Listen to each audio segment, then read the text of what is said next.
Assalamu alaikum viewers and welcome to my YouTube channel. I hope you're all fine. alhamdulillah। हाँ जी जनाब, आज का जो टॉपिक मैंने आपसे डिस्कस करना है उसको डिस्कस करने से पहले मैं आपके साथ एक छोटी सी बात शेयर करना चाहती हूँ।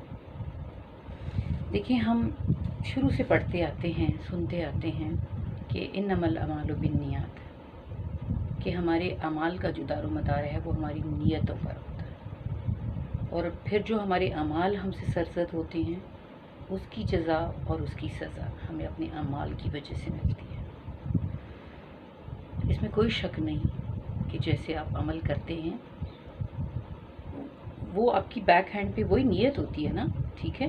वो आपका नॉर्मली ऐसा ही होता है कि जो हमारा दिल कर रहा होता है, हमारा दिल सोच रहा होता है, तो हमसे अमल भी, हमारे काम भी वैसे ही हमसे सरजद होते हैं। But I just want to share that कि देखें, दैट्स ट्रू कि ऐसा होता है।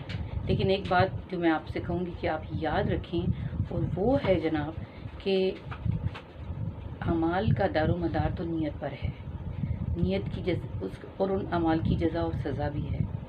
लेकिन मैं आपको बताऊं कि अगर अमाल तो दूर की बात, अगर आपके दिमाग में सोच भी आती है ना, आप सोचते भी हैं ना, किसी के लिए अच्छा सोचते हैं, किसी के साथ नेकी करने का सोचते हैं, अभी आप करते नहीं हैं, और या अगर किसी का बुरा सोचते हैं, बुरा चाहते हैं, बुरा ख्याल लाते हैं, गुमान लाते हैं दिल में, तो अल्लाह ताला उसका भी फल देता है आपको। आपकी जो सोच है ना, अगर अच्छी सोच है किसी के लिए, आपने दिल से किसी के लिए अच्छा सोचा, कोई नेकी सोची, कोई भलाई करने का सोचा, या किसी की चीज़ को देख के बुरा कहा, चाहे दिल में ही कहा, किसी शक्ल सूरत को, उसके काम को, उसके घर को, उसकी चीज़ों को, अगर आप अपने दिमाग में बुरी सोच भी लाएंगे ना, तो अल्लाह ताला उसको भी देखता है। और ये I am just sharing my own experiences with you कि कभी किसी के लिए बुरी सोच भी ना लाएं दिल में। हमेशा काम ठीक करें, जज़ा और सज़ा देने वाली अल्लाह की ज़ात होती है कि उसमें आपको रिवॉर्ड मिलता है, जल्दी मिलता है या देर से मिलता है, but keep on doing good things. हाँ जी, जो आज का मेरा टॉपिक है that is how to get your child organised, कि आप अपने बच्चे को ऑर्गेनाइज कैसे बना सकते हैं। देखिए, ये चीज़ें शुरू से बच्चों के साथ साथ आप चलाएंगे तो उनको आदत पड़ेगी कि किस तरह ऑर्गेनाइज होना है उन्हें। मैं आपके साथ कुछ चीज़ें शेयर करूँगी and I will talk about them one by one. बहुत ज़्यादा टाइम आई थिंक नहीं लूँगी, लेकिन इट डिपेंड्स कि आप कितनी जल्दी आपको बात समझ में आती है। पहली बात तो ये कि जब आपका बच्चा स्कूल गोइंग एज में है, ठीक है, क्लास 4th में है, 5th में है या 3 में है, तो आपने एक चीज़ उसके साथ ये करनी है कि उसको एक ऑर्गेनाइज मुनज़्ज़म इंसान बनाने के लिए आपने करना है कि जो जो उसके छोटे छोटे काम होते हैं ना, डिवाइड देम इनटू चंक्स, उसको ब्रेक करें चंक्स में।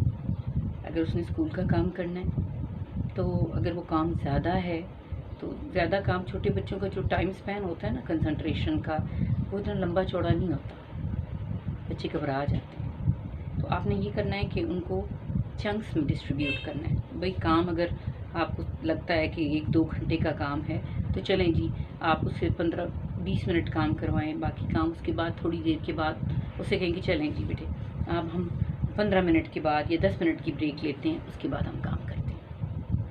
10 मिनट तक कोई और वो काम कर लेगा, एक्टिविटी कर लेगा, खेल लेगा, कुछ कर लेगा। पहला कि ब्रेक टास्क इनटू चंक्स, छोटे छोटे चंक्स में इसको डिस्ट्रीब्यूट करें। फिर आपने ना एक चेक लिस्ट बनानी है, चेक लिस्ट बनानी है। और चेक लिस्ट कैसे बनानी है कि आपने आज का जो सारा दिन है बेटे क्या काम करने हैं, ठीक है, लेट्स चेक। और आप दूसरी बात है कि, और थर्ड और सेकंड को मैं साथ ऐड करूँगी कि एक कैलेंडर आपने बनाना है, ठीक है, जिसमें से टाइम मैनेजमेंट स्किल्स उसको आएंगी। और कैलेंडर कैसे बनाना है, आप कैलेंडर कैसे बनाएं, छोटा सा बच्चा है, आप ये करें कि एक पुराना कैलेंडर लें, ठीक है, उसमें वो स्पाइरल होता है ना, ऊपर से रिंग्स बने होते हैं कि पेज मुड़ जाता है, तो आप छोटा सा कैलेंडर लें या बड़ा सा कैलेंडर लें और उसके ऊपर एक एक्स्ट्रा पेज लगा दें, प्लेन एक्स्ट्रा पेज, ठीक है। और उसके ऊपर आज की डेट लिख दें, आज की डेट लिख दें। क्या ये अगर कैलेंडर बड़ा है तो उसको मज़ीद पार्ट्स में डिस्ट्रीब्यूट कर दें और छोटी छोटी ऊपर डेट्स लिख दें। जैसे आज की डेट है तो उसने things to do list, things to do, जो आज उसने चीज़ें करनी है, ठीक है। ये आप उसकी लिस्ट में बनाती जाए और उसको कहें कि ये डेली की रूटीन जो है ना, ठीक है। उसके बाद उसको कहें कि डेली की रूटीन इसके ऊपर लिखे, लाइक मॉर्निंग में उसने क्या करना है, काम क्या करना है। अब उसने काम मॉर्निंग में करना है या दोपहर को करना है या शाम में करना है, वो आप उसकी रूटीन जो लिस्ट में बनाती जाए।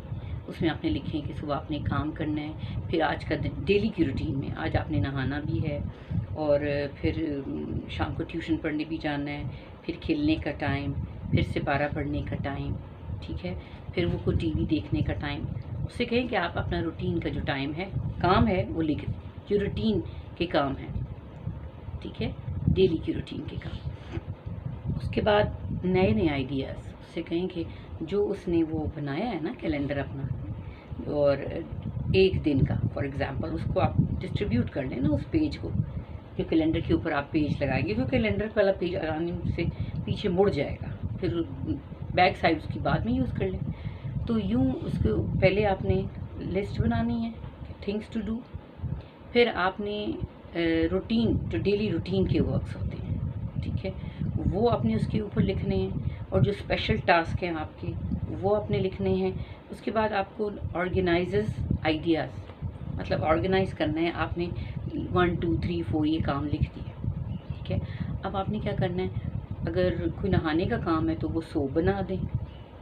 अब उसने अगर कोई सफारी के लिए जाना है तो चले जी उसके आगे बीड्स बना दें, कैप बना दें, टोपी बना दें। और अगर उसने ट्यूशन के लिए जाना है तो बुक बना दें, किताब छोटी सी बना दें, ठीक है। इस तरह की चीज़ें उसको डेवलप करें।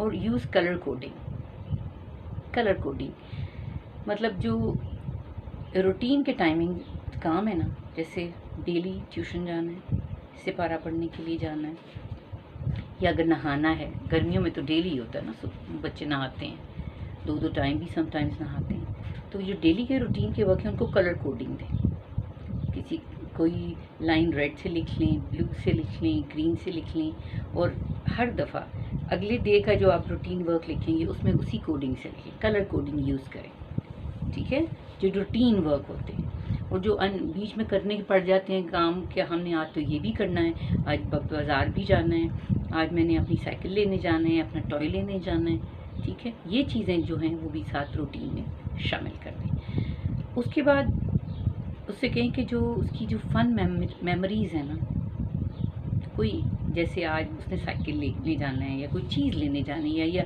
दादों के घर जाना है, या नानों के घर जाना है, तो उसके सामने वो लिख दे, पिक्चर बना दे, छोटी सी कोई स्केच बना दे, जी आज दादा बू के घर जाना है या नानों के घर जाना है, उसकी मतलब ये मेमोरीज़ में ऐड हो जाएगा, ठीक है, फ़न मेमोरीज़ में, कि आज तो हमने ये करना है, कि दावत पे जाना है, ज़ू में जाना है, छोटे छोटे एनिमल्स बना दें, उसको ये उसका काम उसके ऊपर छोड़ दें, और उसको सिखा दें कि बेटे ये रूटीन है, ये तुमने आज के डे में आज ये हाईलाइट करना है, ठीक है, ये करना है। उसके बाद देखें, बच्चों के काम करने की जगह अब ये नहीं है कि अगर उसने कोई काम करना है या उसकी रूटीन है जो, वो तो डिफरेंट होती है, मतलब आज उसने नहाना है या उसने ट्यूशन जाना है या सिपारा पढ़ने जाना है कुछ, लेकिन उसकी प्रॉपर ऑर्गेनाइज वर्क प्लेस भी बनाए।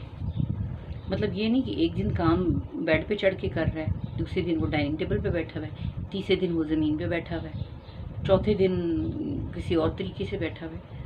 आप उसकी वर्क प्लेस को ऑर्गेनाइज करें, उसकी एक जगह बनाएं कि बेटे ये आपकी जगह है। कोई चेयर टेबल बना दें, कुछ बच्चे नीचे आप एक कॉर्नर बना दें ना, एक जगह बच्चे की बना दें कि यहाँ बैठ के आपने स्कूल का काम करना है, वहाँ आप उसका जो जिस तरह वो कंफर्टेबल फील करता है उसको जगह दें। कोशिश करें कि ज़मीन के ऊपर ऐसे झुक के बच्चा ना बैठे, उसको जैसे वो टेबल होती है स्लैंटिंग से वो बना दें, कोई मुश्किल नहीं होता। जो कारपेंटर होते हैं उनको आप डिज़ाइन दें ना, अपना बहुत महंगे बनाएं, कारपेंटर को डिज़ाइन दें, वो आपको उस तरह का टेबल बना देगा। थोड़ा सा स्लैंटिंग जिसके ऊपर बच्चे रख के और नीचे सपोर्ट हो कि उसकी कॉपी वगैरह नीचे ना स्लिप करे, आराम से बैठ के काम करें। अब ये काम नीचे भी हो सकता है, और आजकल बाज़ार में प्लास्टिक के भी बहुत प्यारे प्यारे ऐसे छोटे छोटे डेस्क बने हुए मिलते हैं, ठीक है। तो वो आप लें, उसकी प्रॉपर ऑर्गेनाइज प्लेस बनाएं, और ताकि वो वहीं पे अपना कैलेंडर लगा के रखें कि ये मेरा रूटीन का काम है और ये आपने करना है, ठीक है। उसके बाद डेली उसके अंदर ऑडिट। अब रूटीन टाइमिंग्स हैं ना, उसमें चेंजेस भी आती हैं कि किसी दिन आपने स्पारे के लिए नहीं भी जाना होता, किसी दिन आपने ट्यूशन के लिए नहीं भी जाना होता, कहीं और जाना होता है। तो वो चेंजेस जो है ना, उसको ऑडिट करके तो वो जो अगला दिन का प्लान बनाएगा उसको चेंज करके बनाएगा, उसकी कोडिंग डिफरेंट होगी, ठीक है। और जो टाइम होता है स्पारे का और जो ट्यूशन का और इस तरह के, वो तो फिक्स टाइमिंग्स होते हैं। वो तो टाइम भी लिख सकता है, कार्टून्स भी बना सकता है, फन मेमोरी के लिए ड्राइंग भी कर सकता है, कलरिंग भी कर सकता है। उसके अलावा help your child to see ahead. अपने बच्चे की हेल्प करें कि देखें एक दिन का तो काम उसने लिख दिया, अब उसको हेल्प करें कि इसमें अगर कोई चीज़ इनिशिएट करना चाहता है, कोई चेंजेस करना चाहता है, और उसको बताएं कि बेटे कल का सोच के रखें, कल का प्लान करके सोने से पहले प्लानिंग वगैरह जो है उसकी, उसको ये भी आदत डालें कि एंड पे वो लिख दे कि आज ये काम जो हैं ये हो गए, टिक लगा देना। जैसे ऑडिट होता है ना, एंड पे टिक लगा के कि ये सारे काम हमने कर लिए, और जो पेंडिंग रह गया उसको कैसे आगे लेके जाना है, और आगे का सोचने की उसको थोड़ी सी आदत डालें कि कल के लिए थोड़ा सा प्लान कर लें कि कल उसने क्या करना है, कैसे करना है, किस तरह काम करना है। आज जो कुछ उसने सारे दिन में सीखा, ठीक है, उसकी जो गलतियाँ हुई, जो भी था, उसने कल उनको दुरुस्त भी करना है। तो that is how you can make your child organised. उसको एक प्रॉपर प्लेस बना के दें जहाँ वो बैठ के अपनी सारी बोर्ड, दीवार पे बोर्ड लगा दें, कैलेंडर बोर्ड पे पीछे दीवार पे लगा लें, कुछ भी करें, it is up to you. और उसको कहें कि डेली की रूटीन उसके ऊपर लिखें, और आप देखिएगा कि वो कितने शौक से करेगा। उस वक्त जब आप भी इंटरेस्ट लेंगे उसके काम में, आप भी इंटरेस्ट लेंगे, उसको प्रॉपर जगह बना के देंगे, एंड यू विल सी कि बच्चे के अंदर कितना आपको थोड़ा सा वो ऑर्गेनाइज लगना शुरू हो जाएगा with the passage of time. I hope you understand. इंशाल्लाह will meet with some other useful video. इजाज़त दीजिए, अल्लाह हाफ़िज़, खुश रहिए, आबाद रहिए।